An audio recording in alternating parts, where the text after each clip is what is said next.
সময়টা তখন গভীর রাত, ঠিক রাত 12টা। জেলার সবচেয়ে বড় অফিসার ডিএম সুরভি সিং একটি জরুরি মিটিং শেষ করে নিজের বাড়ির দিকে ফিরছিলেন। চারদিকে তখন পিন পতন নীরবতা। এই শুনশান রাস্তায় সুরভি সিংয়ের মনে কিছুটা ভয় হচ্ছিল।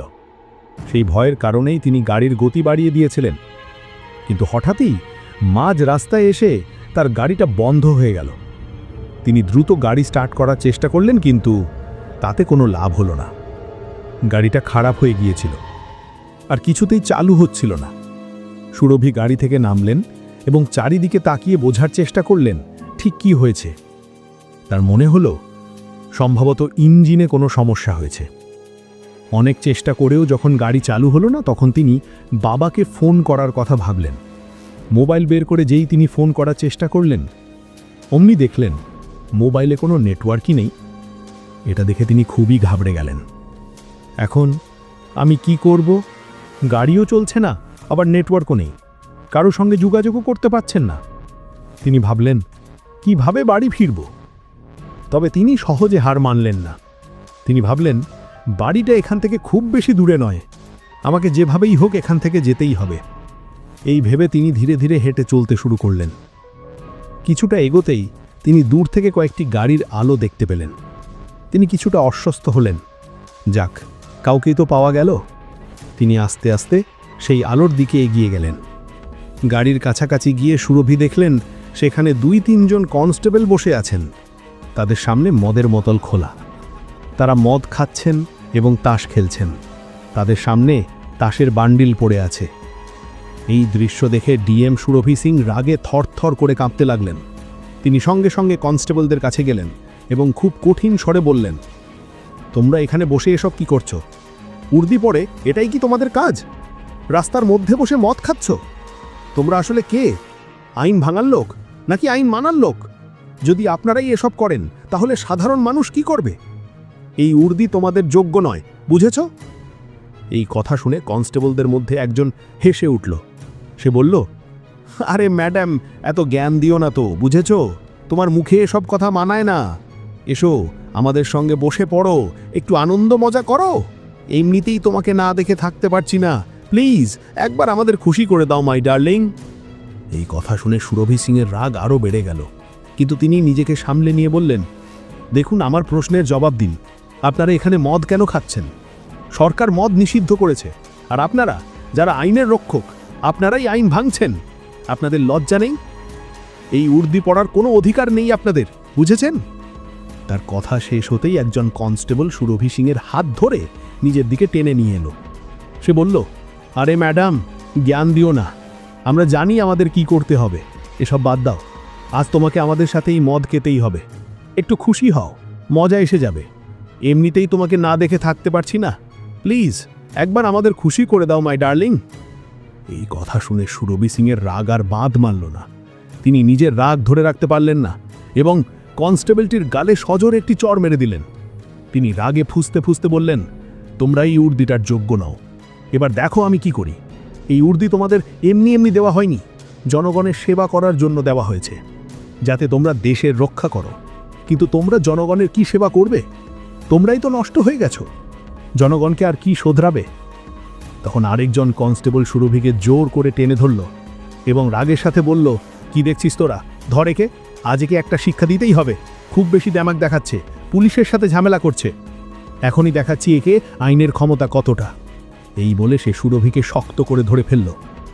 কিন্তু সুরভি সিং কোনো সাধারণ মেয়ে ছিলেন না। তিনি একটা ঝটকা মেরে নিজেকে ছাড়িয়ে নিলেন, কিন্তু তার ভেতরে একটা ভয় চেপে বসেছিল।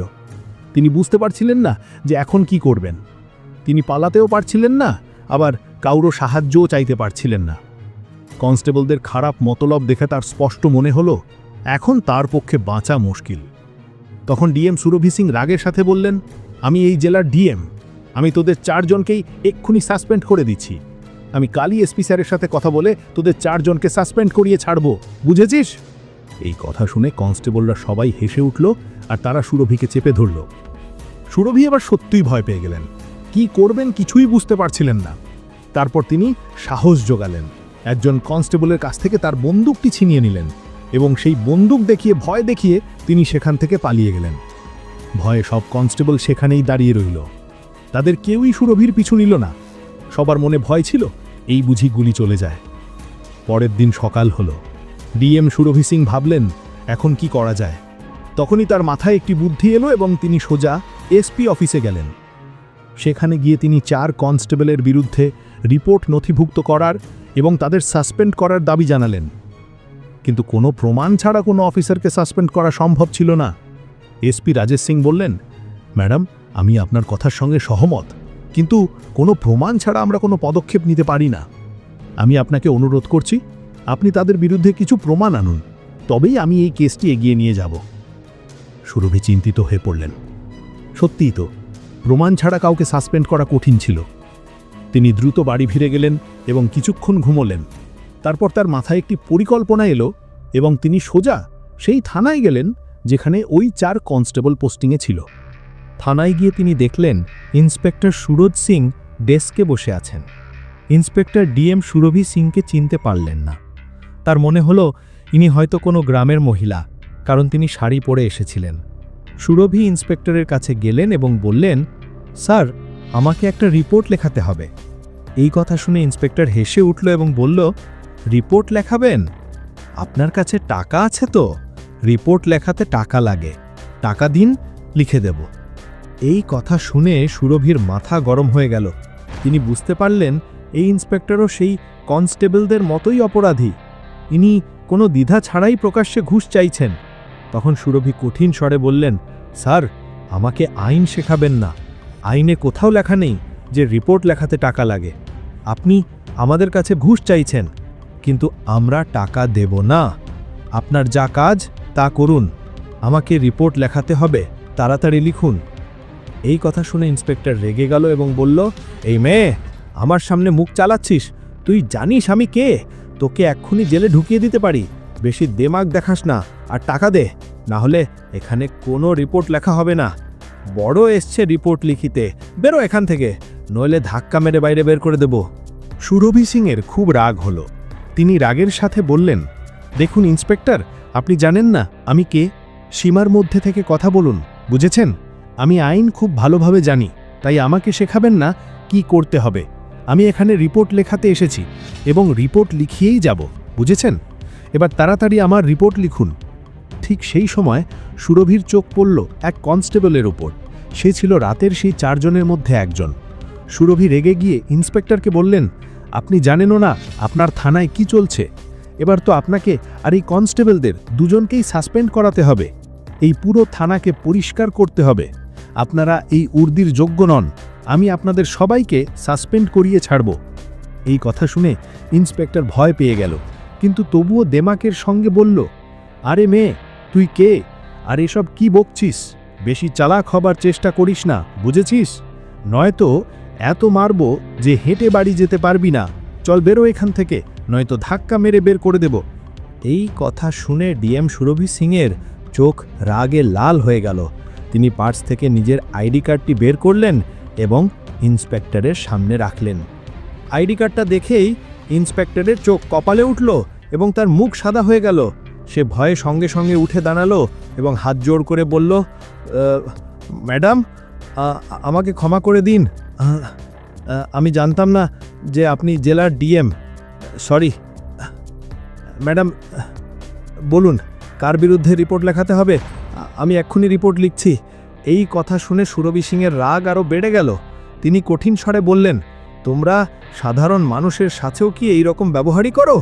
এবার আমি দেখাবো আইনের ক্ষমতা কি হয়। তোমাদের এই উর্দি দেওয়া হয়েছে জনগণের সেবার জন্য, কিন্তু তোমরা এই উর্দির নামে মানুষকে লুটছো, খারাপ কাজ করছো। এই উর্দি তোমাদের যোগ্য নয়।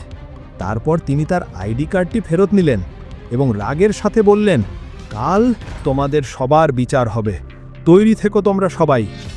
এই বলে সুরভি সিং থানা থেকে বেরিয়ে এলেন এবং সোজা এসপি স্যারের কাছে গিয়ে সব কথা বললেন। এসপি রাজেশ সিং বললেন, ম্যাডাম, থানায় অবশ্যই সিসিটিভি ক্যামেরা লাগানো আছে।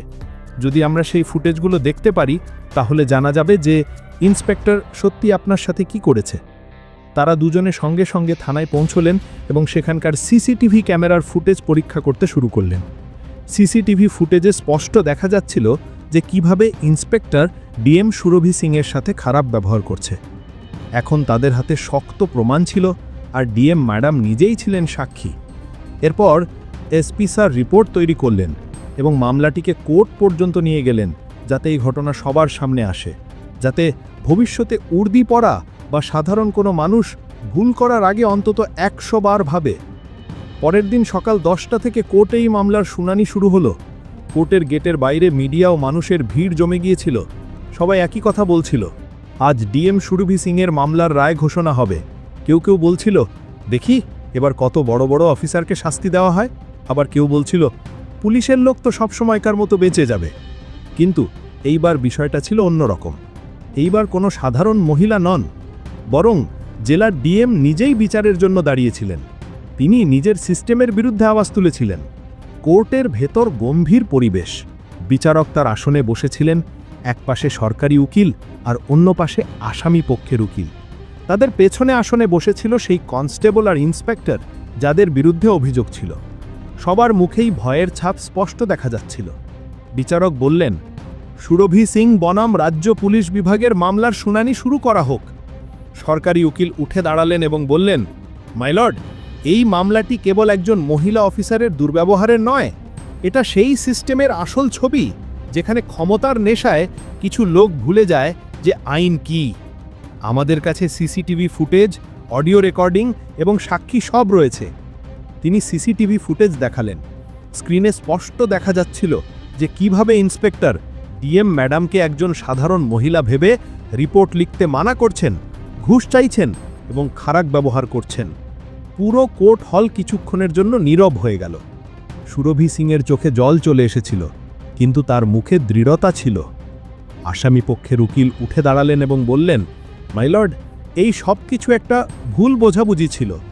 আমার মক্কেলদের কোনো খারাপ উদ্দেশ্য ছিল না, তারা কেবল নির্দেশগুলো নিয়ে দ্বিধায় ছিলেন।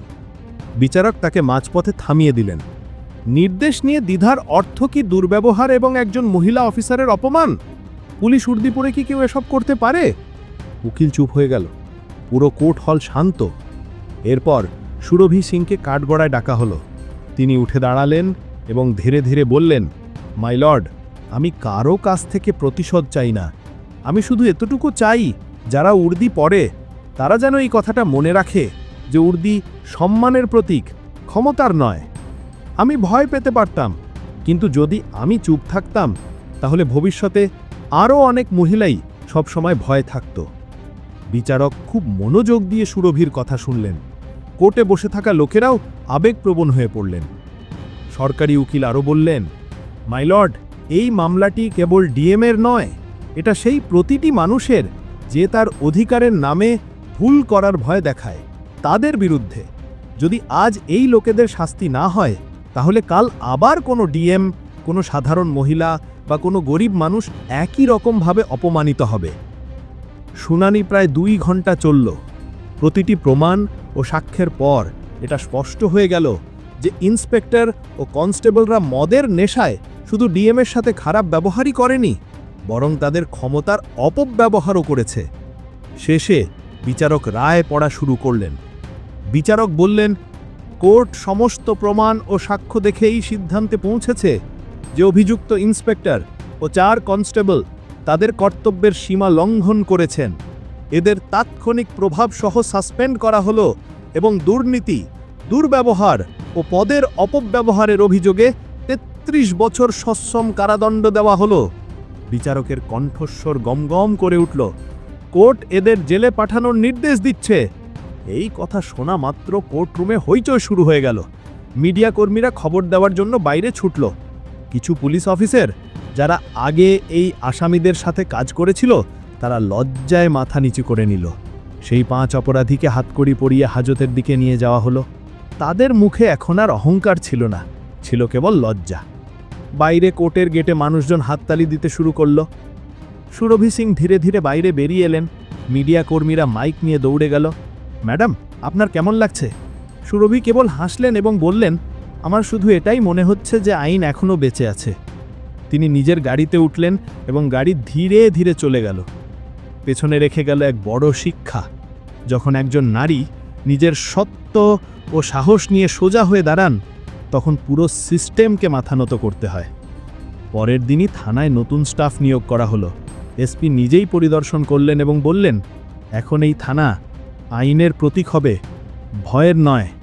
জেলার মানুষ স্বস্তির নিঃশ্বাস ফেলল। সবার মুখে একটাই আলোচনা, ডিএম সুরভি সিং যা করেছেন তা কেবল নিজের জন্য নয়, বরং বিচার চাওয়ার প্রতিটি মানুষের জন্য করেছেন।